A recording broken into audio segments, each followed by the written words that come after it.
आजकल महिलाओं में ब्रेस्ट कैंसर का इंसिडेंस बहुत ज्यादा बढ़ रहा है और अब ये ओल्ड एज में नहीं, यंग एज में भी बहुत ज्यादा कॉमन हो गया है। तो इसलिए जरूरी हो गया है कि ब्रेस्ट कैंसर को हम अर्ली डिटेक्ट करें ताकि अर्ली ट्रीटमेंट किया जा सके। तो अर्ली डिटेक्शन के लिए होती है ब्रेस्ट कैंसर स्क्रीनिंग। तो आज इस वीडियो में हम ब्रेस्ट कैंसर स्क्रीनिंग के बारे में ही बात करेंगे।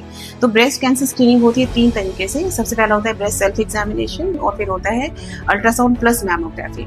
तो जो सबसे पहले आ गया ब्रेस्ट सेल्फ एग्जामिनेशन, ये जनरली 20 to 25 ईयर की एज से स्टार्ट कर देना चाहिए। इसमें क्या करना होता है कि ये खुद से करना होता है, घर पर रहकर ही करना होता है। तो जैसे पीरियड्स जाने के 4th या 5th डे पर, पीरियड जाने के बाद 4th या 5th डे पर करना होता है।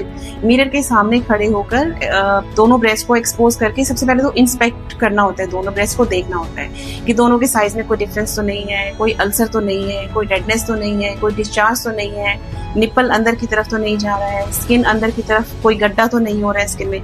अगर इसमें से आपको इनमें से कोई भी कुछ भी दिखाई देता है तो आपने तुरंत डॉक्टर से अपनी कंसल्ट करना है। फिर अपनी लेफ्ट ब्रेस्ट को राइट हैंड से और राइट ब्रेस्ट को लेफ्ट हैंड से पैल्पेट करना है।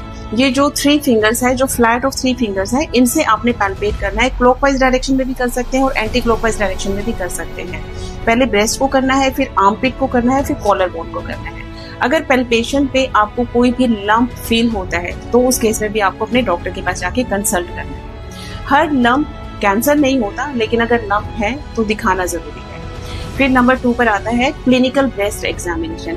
अब यही जो एग्जामिनेशन था जो हमने खुद से किया था, क्लिनिकल ब्रेस्ट एग्जामिनेशन में क्या है, यही एग्जामिनेशन हमने डॉक्टर के द्वारा करवाना है। तो ये साल में एक बार अपने डॉक्टर के पास जाके हमें ब्रेस्ट एग्जामिन करवानी है। 30 to 35 की एज पर हम स्टार्ट कर सकते हैं क्लिनिकल ब्रेस्ट एग्जामिनेशन। फिर 3rd नंबर पर आता है हमारा अल्ट्रासाउंड प्लस मैमोग्राफी। सबसे इम्पोर्टेंट है। इसमें क्या होता है कि जो मैमोग्राफी होती है, it detects lesions even before they can be palpated. तो दिस इज वेरी इंपॉर्टेंट। तो इसमें 40 to 45 की एज पर हम स्टार्ट कर देते हैं मैमोग्राफी, अगर रूटीन पॉपुलेशन है, नॉर्मल पॉपुलेशन है। लेकिन अगर आप हाई रिस्क ग्रुप में आते हैं, हाई रिस्क ग्रुप मतलब अगर आपकी सिस्टर को ब्रेस्ट कैंसर हुआ है पहले, आपकी मदर को, या फिर आपकी मासी को, या फिर आपकी नानी को, तो आप हाई रिस्क ग्रुप में आते हैं।